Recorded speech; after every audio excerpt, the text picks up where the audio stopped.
Figured I'd give you a little update real quick. I'm getting it quite a bit apart now. I've got the upper part of the intake, the plenum, where it moves. I just got to get all the stuff detached from this side so it can come off. And it feels pretty smooth. So the intake seems to be good, whereas they were saying new intake, I'm still seeing signs you don't, like I thought. But I am seeing signs that what I thought, your gaskets are worn out. They're old and fragile and broken. I even broke it a little bit over here. Yeah, see that silver? That's the metal, whereas you can see the gasket's black. I broke it just messing with it because it's that fragile now. It's old and worn out and tore up, and that's letting the oil and coolant into your system. Now it's probably the deeper one, the one further down. That's the one that's the real problem, but still, this just further confirms what I thought. I've also got a valve cover completely off.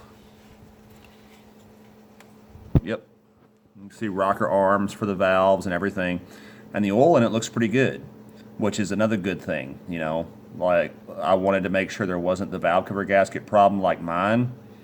The one that I had, that if this was that bad I would have said trash it, and it doesn't show any signs of that. It seems like the oil and coolant are getting to the engine, into the combustion chamber, but not through the head gaskets. It's not getting back into the oil that sits in the oil pan.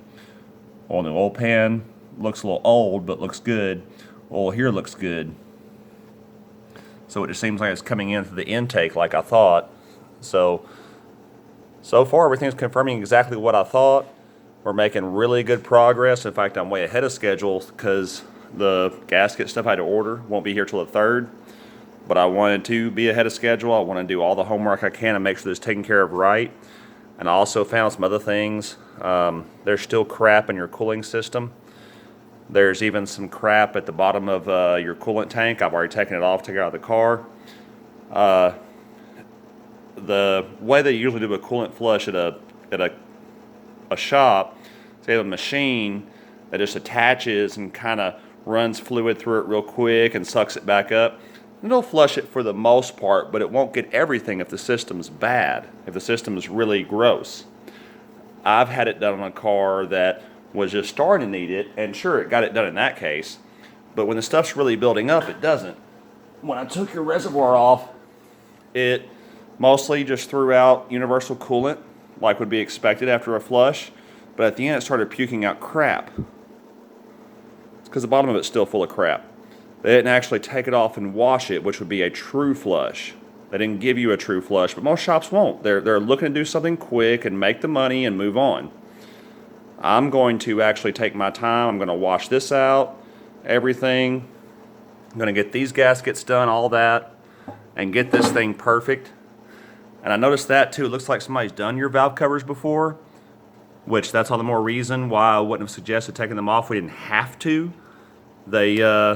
There's no reason to replace them that's already been done or that's still working. And I saw little leaks I thought might have been them, but could have also been the intake leaking around them, and now it confirms what I thought, that it is intake leaking around them. Yep. The marks are right at the gaskets. In fact, I found out from working, this is the intake. That's why you got to the valve covers off. Usually the valve covers are only attached to the block, but this lower half is the block, this upper half is the intake. And you can see it's the intake seam that is just bleeding everywhere. And that's what's actually killing your car. Everything keeps confirming what I thought. It seems right. There's your intake gaskets are failing. Now I still have to get the lower intake off to be for sure. But the thing that makes the difference in whether or not your intake needs replacing is pitting.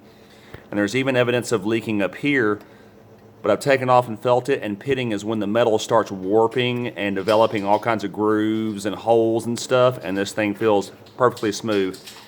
I highly believe now that your intake will be absolutely fine. Just all your gaskets are shot, and that's why you don't even see the coolant leak. It doesn't leak outside the car, it leaks into the engine, gets burned up, and goes to the exhaust.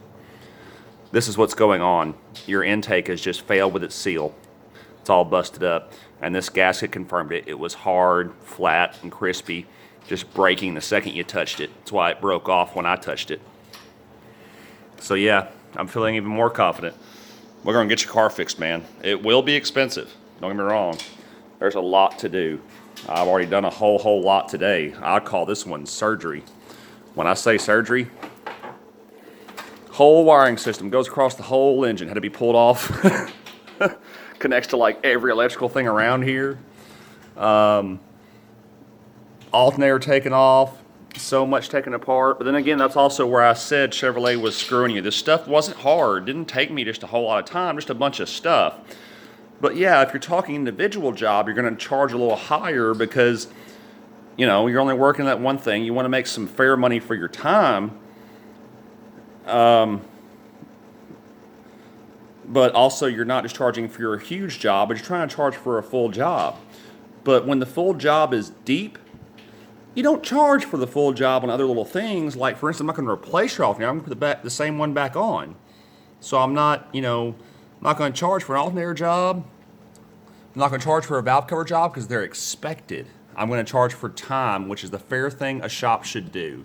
And exactly what Chevy was trying to cheat you on, I guarantee they would have said, oh, well, we got to do valve cover gaskets. That job costs this. We got to do alternator. That job costs this. Yeah, honest shop is not by job. It's by hours. That's where Chevrolet was trying to cheat. They were trying to argue that since this combines a bunch of things, it should be much more expensive. That's a lie. Even my friend told me this is one of the simplest engines to work on in a sense, and it has been.